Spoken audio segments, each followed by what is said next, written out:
Hello, everyone, and welcome to the emergency Alita edition of the Got a Minute More podcast. Apparently, it's very, very urgent that we record this now. Kevin has just come home from the movie theater seeing Alita: Battle Angel, and I just saw it about 24 hours before him. So it's fresh in our minds, and apparently Kevin has some things on his mind. Right, Kev? Yeah, I do. I don't like your review, and I don't like you as a person. I mean, that we established the second part a long time ago. So apparently it was very important that we record this at nearly 2 a.m. Moments after you'd finished seeing the movie. Mm-hmm. As you probably know by now, if you watch our Got a Minute Reviews show on YouTube or Instagram or Facebook, I was a little lukewarm on the movie. I think my capsule review to you, Kevin, when I came home was, I hate that I loved this movie. Mm-hmm. Because I did really, really, really enjoy it, but I had a lot of problems with it narratively. Apparently, I'm wrong and a terrible person. Yeah, that's essentially my takeaway. I think, so let's start here. I should dislike this movie. Because as you know from, our year-end podcast or several reviews I've filed for Got a Minute now, I despise movies that only exist to set up a franchise, and right. This is established during the Crimes of Grindelwald. Yeah, as one glaring example. So this is doing that big time, big time. The ending is very very over the top. Come see the sequel. Yeah, sequel setup, big time, big reveal. We won't get into spoiler territory yet, but big reveal of a big actor in a role that you weren't expecting them to be in. Yeah, so I guess so during your review, the one thing you said that I kind of agree with is at times the dialogue is really cheesy, and that's definitely true. Like, for example, there's the one piece of dialogue that really made me roll my eyes was when Alita asks the boy she's falling in love with if he's bothered by the fact that she's not entirely human, and he responds, "You're the most human person I've ever met." The most human person I've ever met. That's really hokey because ignoring the fact that that's a really cliche piece of dialogue. You're being also very kind, Kevin. It's also just fundamentally not true. Right. Because her character is like a super warrior who seeks out battles and conflict. What part of that is the most human person you've ever met in your life? So, even ignoring the cliche aspect of it, it's just not true fundamentally. Right. That said, I really loved this. I loved what it was doing, and even the sequel bait ending I actually really liked, because what I thought at the end was, this is one of the few times where I'm really satisfied at the end of a movie, and it's also making me really, really want to see the sequel. So I will say this too. Again, I really, really enjoyed the movie. After coming out of the theater for the 7:00 showing on Wednesday night, they had a couple of advanced screenings. I wanted to go immediately back into the theater and watch the 10:00 again, because I was absolutely in love with that world. But did you not feel, as I did, that they just tried to cram way too many ideas into one movie? It really was two movies in one. I honestly felt like, with that twist ending, and again, we're not going to spoil it yet, that I was watching both Star Wars and The Empire Strikes Back. No, actually I don't. And so this is the main reason I wanted to have this podcast, was to hash this out, essentially. Is what I wanted to say was, so you essentially implied in the thing that this is two separate movies. It should have just been her discovery of who she is. Yes. I mean, a little more than that. There obviously would have been villain work. There obviously would have been, other stuff that comes along with that. But I was interested in the growth of Alita, from the moment that she is discovered in this scrap heap and rebuilt to kind of the point where, again, without spoiling anything, where the main villain's conflict starts to come into play. I think that would have been a good first movie, and I think the rest of it would have made a good sequel.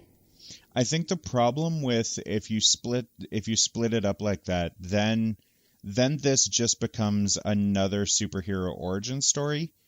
And I think in the age of 100,000 superhero movies, I would have been a lot more sour on that. If this was just an origin story of Alita, and that was essentially the crux of it, there's one big bad that she fights at the end of the movie, then she discovers something that sequel baits into the other half of the story they're telling here. I think it doesn't do enough. I don't think it would have felt as satisfying, and I think it just becomes lost in the shuffle of 100 million superhero origin stories instead of what they did, which is we're going to put more into this one movie. And it is... And they did put more into it, a lot more. They definitely did, but I never felt like it wasn't... I never felt like it had lost what it was trying to do. Like, I didn't feel like at any point the story really went like off the rails. And Right. I've seen some reviews that imply that like the third act is way too bloated and there's too much happening. I didn't get that sense at all. Yeah, I don't so much have that problem with the third act as I do with the sort of there was a kind of a rushed feeling in many ways to the first and second acts, where we're just trying to really set way too many characters up and way too many sort of individual little plot threads.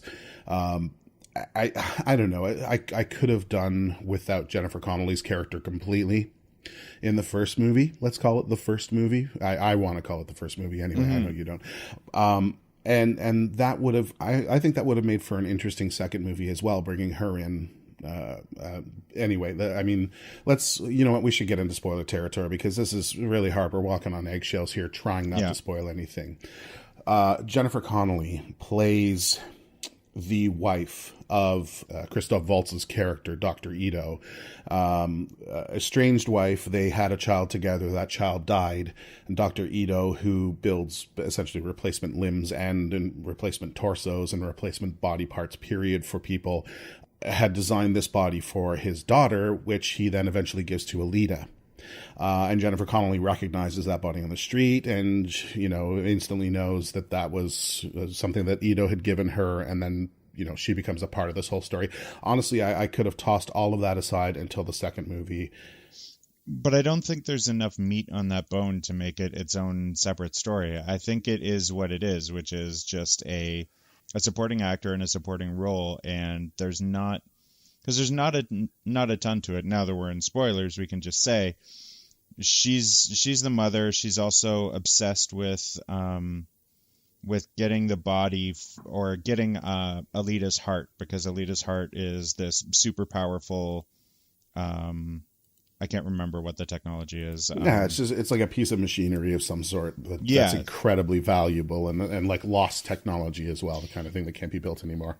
Exactly, and she wants it because Vector, played by Mahershala Ali, who is kind of the villain of the piece, or one of the villains of the piece, he is telling her that he will send her to the sky planet, whatever they called it. I can't remember off the top of my head. I think it's Zolom. Something like that, yeah. Because I was constantly confusing it with Gollum. Gollum! So he's telling her that he'll send her there if she gets this weapon, for the Alita's heart. She decides in the end to not do it because Alita is her daughter, quote unquote, including the name of her daughter. And then she ends up dead.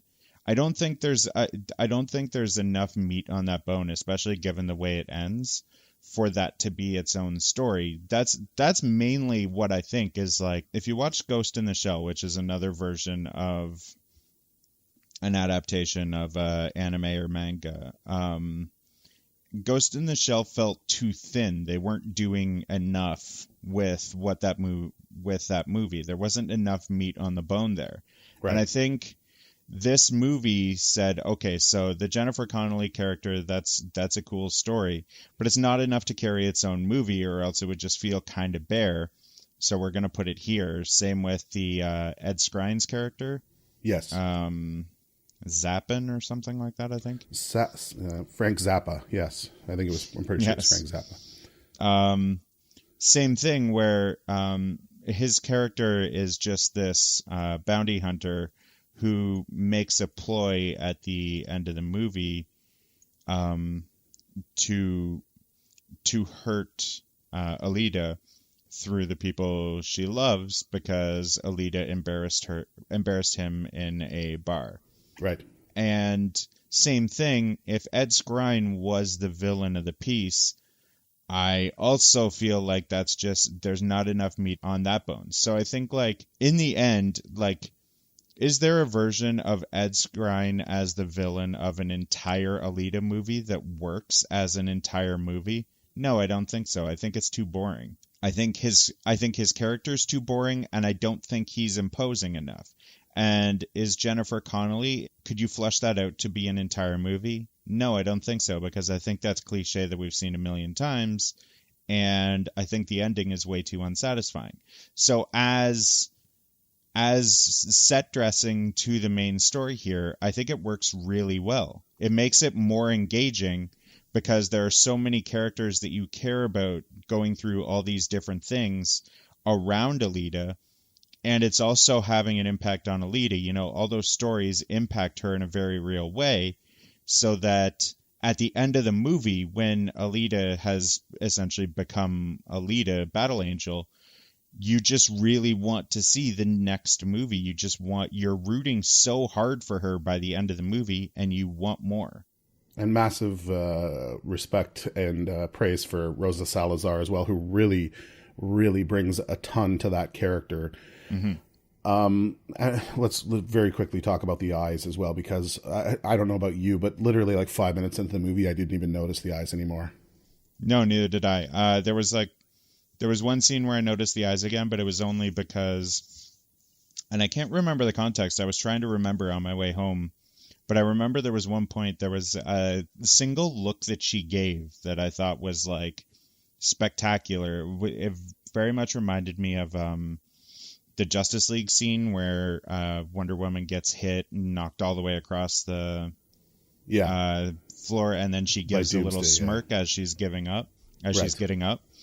It reminded me of that, where there was just this one moment that was like, oh, that was really, really cool. And there are a lot of little touches like that too. I want to give Robert Rodriguez a lot of credit for taking time with little details like that really fleshed out the feelings of the story.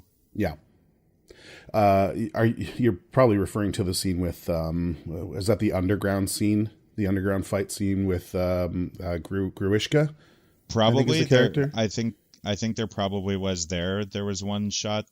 It might have been there. I can't remember exactly what the shot was, but to me, that scene has the best piece of dialogue in the entire movie, followed immediately though by the worst bit of dialogue in the entire movie. Okay, almost immediately. Anyway, maybe a minute or two afterwards. Okay, sure. Let's go right into full on spoiler here. Alita is battling Gruishka. Gruishka is a crazy big cyborg. Jackie Earle Haley plays him. Jackie Earle Haley, you know him from. You primarily recognize Jackie Earle Haley from Watchmen, the movie Watchmen, Zack Snyder's version, where he played Rorschach. He plays this massive cyborg who is basically an assassin for the main villain, which is Vector, as you said, Mahershala Ali's character. As it turns out, he's actually working for someone even larger, and this is where we get into the plot twist. But anyway, back to that scene.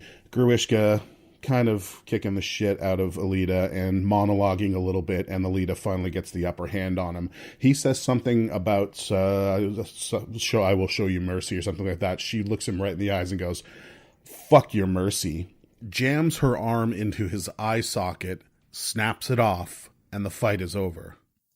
Mm-hmm. Gruishka sort of runs away. because other characters have come to help Alita as well. She's in a really bad state at this point as well. And one of those characters is played by Jeff Fahey of Lost fame. I really don't remember him from anything else, but I remember as the pilot from Lost. Frank, I think, was the character's name in the later seasons. He plays a guy who has these cyber dogs, essentially. He's another assassin slash, what do they call them? Hunter warriors, something along those lines. Yeah, they're bounty hunters. They're bounty hunters is what they are. In any case, he has a bunch of cyber dogs. Those dogs chase Gruishka off and something like that. And Jeff Fahey looks at the camera, or looks at somebody and says, he didn't like dogs. I didn't like him, or something along those lines. It's just something so terribly corny and bad. Almost immediately after that incredible "fuck your mercy" line, which was like, yeah, like that to me was the equivalent of Neo in the Matrix getting up from getting his ass handed to him in the subway by Agent Smith, and then doing the little "come here" motion, right? Yeah, I think that really didn't bother me as much as it apparently did you. Oh man, I was dying. Largely because, again, speaking to Robert Rodriguez, is like doing a lot of little things to help establish story. During the bar fight, when Jackie Earle Haley's character Gruishka comes in, he sees this little tiny, like, real dog that has been following Alita around, and he kills it. From the start of the movie. Yeah, he just straight up slaughters it. Yeah, and there's... Off-screen-ish, but... Yeah, the death doesn't happen on screen, but there's a cutaway to Jeff Fahey when all the other characters are kind of like turning away, like, we're not going to help her. There's a little cutaway to Jeff Fahey, and you see in his face, like, he's upset at what happened, and then that it does set up. And yeah, maybe you don't need the actual line of dialogue like he didn't like dogs, but whatever. Yeah, the setup was fine. It was the line itself was like just pure cheese, man. I like just straight up cheese. Like, yeah, but it's also an adaptation of a manga. Like, I don't expect it to be like super subtle all the time. Like, sometimes there's just going to be like some eye rolling pieces of dialogue. For sure. So yeah, but, eye rolls are eye rolls for a reason, right? It's because you're like, oh fuck, that's just terrible. In any case, it was a fabulous scene. Still, shocking. I was surprised at kind of how violent it was as well. Alita really, really gets fucked up, which of course leads to her needing an alien technology that she then finds underwater. Now this is where. Maybe this is where the first movie ends for me. She has that triumph, and then I don't know exactly how I would have ended it, but like she has that moment where she's all fucked up and she needs this new body, essentially. The original Alita body that was built for Dr. Ito's daughter is toast. And now she needs to find her real cyborg body. Well, she's already found it at this point, though. She has. No, but sorry. So what I should say is she needs to have Dr. Ito actually agree to assemble her into it, because this is one of the things in the movie that happened a little too quickly for me. Again, I get the motivation for it, but it's just like, it was, I think just shortly before that scene that she says, I really need this body. Give me the body. And he says, no, I'll never give you this body. And then she has her fight with Gruishka. It's like, okay, I'll give you the body. Yeah, I really do. I really don't rushed. agree. I really don't agree with that. So it's essentially like, here's the way I saw the whole like sequence playing out. So her boyfriend takes her out to the woods, and they eventually find this crashed alien ship. Right. And then she starts to remember that she's been here before. So she jumps in and goes into the ship and immediately knows how to like operate everything. Mm-hmm. And eventually she finds her previous body, which is like a super high tech, like super advanced warrior body. Although I think not technically her body, but a body that is more adapted to her sort of engine, right? Yeah. Because it then actually takes on her identity because it's nanotechnology and blah blah blah. And actually, I thought that was actually really cool. I don't want to say blah blah blah and be like dismissive of it. I thought that was actually a really interesting idea. Yeah, so she finds the body.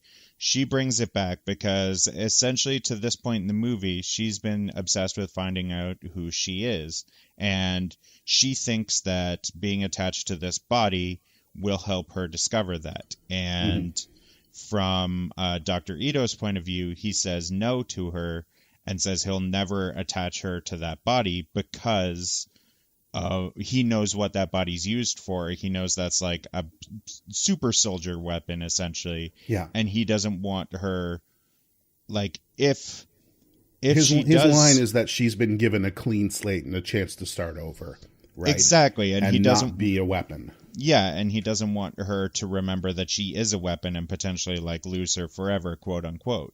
Right. So then she goes off and takes the fight that he's trying to prevent her from taking by not attaching her to the body anyway, and essentially dies. And then Dr. Ito's like, well, okay, I either have to just let her go forever or I need to attach her to the body because there is like no other option. She's not going to take no for an answer. She's not going to stop. And this is the only way to save her because her body that he gave her has been mutilated, and to help her survive basically because he knows at this point that she is too obsessed with her task at this point to ever stop. And I thought that was really well done. I didn't think like none of that felt rushed to me in honesty. Like I know those two sequences happen relatively closely to each other, but I don't think like the duration of time, like I don't think they need like 5 more scenes of her trying to convince him to give her the body and him saying no. I think it's perfectly fine to just be this is why he doesn't want to do it, and then this is why he ultimately does it. Right. I mean, I get the motivation. I really do. I do take issue with the time that it took and the seeming lack of resistance from Dr. Ito almost immediately, and the change of heart and the change of mind. Again, I get the motivation, but it's just it's almost like that body was not set up soon enough, or that needed to happen in another movie where it could have been fleshed out a little more fully.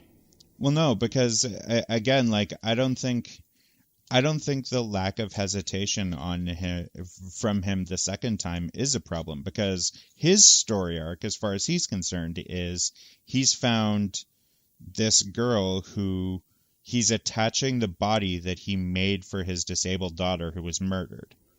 And he names her Alita, the name of his daughter, and grows to love her. So when he comes across her and she's taken this fight that she could never actually win with the body that he's given her, and she's been massacred, I don't think it's unreasonable for him to not hesitate at all there and be like, okay, I guess this is what I have to do. Like, I don't think you need him to hesitate in that moment. I really don't. I think it's totally fine for him to immediately walk in on her dead, like dismembered on the ground, and be like, okay, this is what it is, and do what he can to save her. I think what I want in the middle there, and I think what would make this work a little better. Again, I'm imagining this as 2 movies. I'm imagining we're basically starting the second movie now in my head. I would like to see at the end of the first movie, she's still with the original body. I would like to see that whole sequence shift into the second movie, right? And the resistance, or she finds that body early on. She gets a clue as to yada yada yada. She finds the ship. She gets the body. She retrieves it. She says, "I really want to be attached to this body." I would love to see a motorball scene in between there where she is held back by the limitations of the machine, and they have yet another argument about how she needs the body and she needs to, be able to get to Zalem because, this is the only way apparently that you can actually get to Zalem.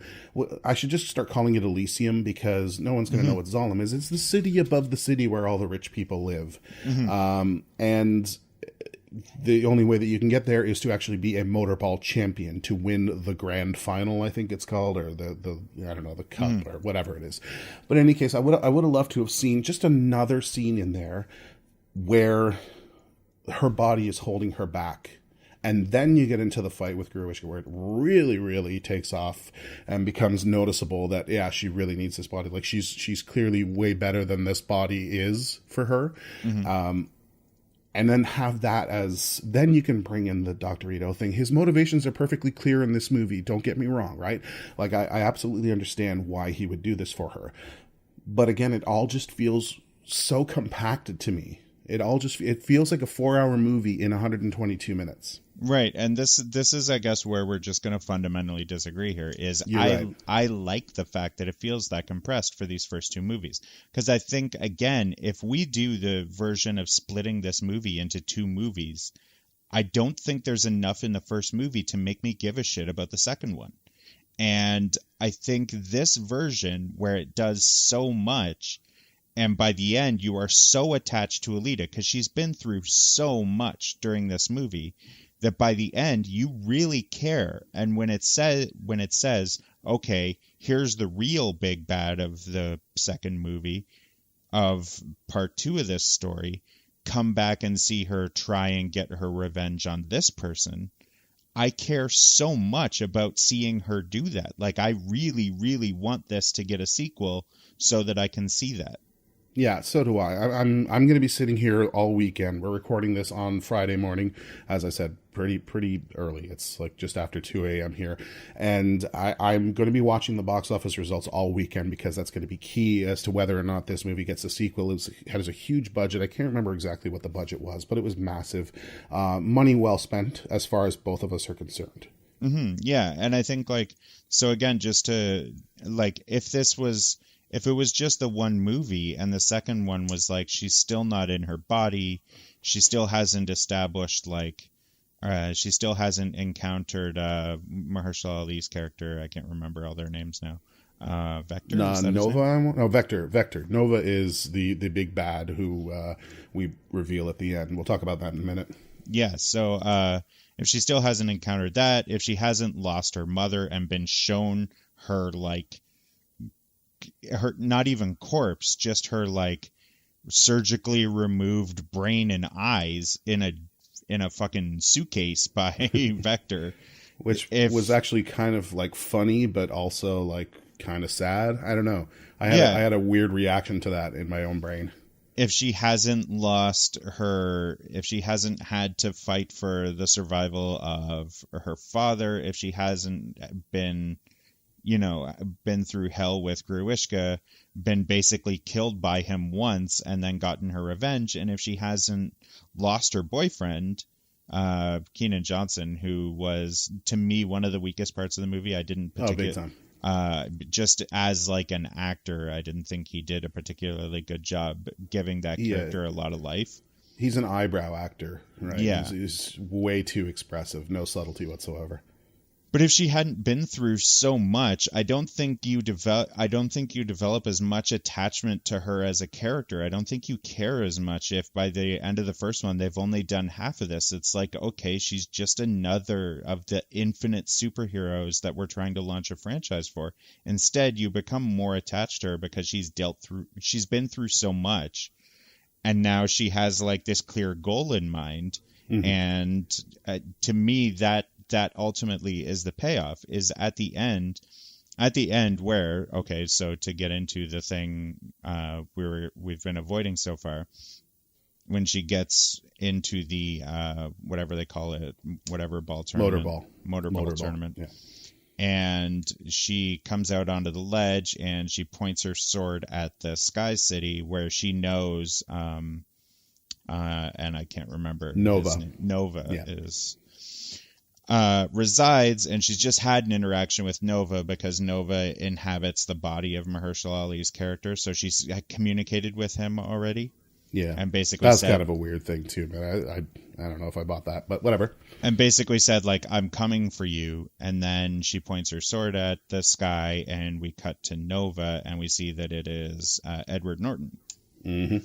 And that's the kind of actor you don't just cast for the last 13 seconds of a movie. Yeah. So, and then we go to credits with her kind of saying, like, now I'm coming for you. Mm-hmm. I don't think you care as much if it's just like you've done half of this and then said come back and watch her try and get her body and try and like maybe we'll introduce her mom in part 2 or something. I don't think there's enough there then. I just think it's another superhero origin story that we've seen a million, billion, trillion, zillion times by now. And I think this, by admittedly overstuffing it with too much, I think in the end it actually pays off, because in the end when she does that, I was just like, oh God, yeah, please, like, fucking sign me up for the sequel. I want to see her get at Edward Norton. And so do I. So I think like yeah, it's not, there's a lot happening here, and I do understand the desire to say there's too much happening. Mm-hmm. But I think to me, like in the end, what it ended up doing is making me care a whole lot more, a whole lot quicker. And I think that's why when it does the ultimate like sequel bait ending, I didn't feel as ripped off, because I felt like we had been through this huge journey with her throughout the course of the movie. And then it really also made me want to see part 2. It really made me excited to see what comes next. Yeah, for me, it's always, I can't say it's always going to be that way. I'll have to see it again, and I will. I like I say, I hate that I loved this movie, but I did love this movie. It just, I don't know. I see potential for 2 movies in there. I think you could flesh it out. I think basically what it comes down to, Kevin, is I just want more motorball. Because the motorball sequences were unbelievable. Well, presumably you get more of that in part 2 as well, right? Because part 2 is she's just starting the motorball league, and she needs to win the entire thing. I want 3 movies worth of it. Give me. This is. I mean, the motorball scenes were absolutely incredible. It's such a like engaging visual like show to see that sport happening. So I totally get that, but again, that's why I want part 2, because part 2 is her journey to win that entire league so that she can get up to Sky City and kill Edward Norton. I mean, it's so much better than Quidditch. I'll tell you that much. I got beef with Quidditch. I will put this is not a beef episode. Okay. I mean, again, we're just going to fundamentally disagree on how narratively that should have played out. But you know, hey, that's the beauty of movies. It's the beauty of all art. It's all subjective, and you take from it what you get from it. Right. That's the way it goes. The bottom line is, I think both of us recommend Alita. You a lot more highly than I do. I'm a little more cautious with my recommendation of it, because I think the people who are not fans of this genre will get absolutely nothing out of it. Yeah, I'd be interested to see what like people who aren't a fan of say, because there is some things that I could see people like recoiling at. Like there is some hardcore violence in this movie. Yeah, I mean, it's not Sin City, but it's pretty close. So I could see people reacting badly to some of that, but yeah, I mean, I really loved it. I thought it was certainly never boring, and when it was done, I wanted so much more of her story, and I think that's exactly what you want from a first movie and what you hope is a mini franchise or trilogy or whatever they have in store for it. Yeah, I remember seeing a headline maybe a day or 2 before I actually watched it from someone from a critic who'd seen an early screening of it that said it's the first great Western adaptation of a manga. I will absolutely agree with that. Like there's nothing that comes close to capturing the sort of the heart of what that art is, what that style of book is. Yeah, it's certainly the best version of that, to make absolutely no doubt. All right, there you go. Fundamental differences, but in the end, yeah, recommendations from both of us. Go see Alita because I want more of it, and if you don't go, I won't get it. Yes, please go see it because I too really want Edward Norton to get murdered. That'd be a beautiful thing. Love you, Ed Norton, but man, you gotta die. You gotta die. All right, thanks everyone for listening. We'll be back in a little while with I don't know what. Like there's still a lot to talk about, but we definitely had to bang this one out. I assume the next one will be the Academy Awards wrap up. Probably. I mean, we're certainly not going to do a full podcast on Death Day 2, right? Or Happy Death Day to You. Yeah, which I will be seeing tomorrow. Yeah, so the review will probably be up before the podcast, but go and watch that as well because the review will be out. Anyway, that's it for us. Or don't just read or just watch the review and figure out whether you should go see it. Oh, that's what I meant. Watch the review. Oh, okay. You don't have to watch the movie. You just watch the review, and then you know whether or not you're gonna. I got you. Somebody please watch our show. Nobody's watching. Anyway, have a good one, folks. We'll talk to you next time.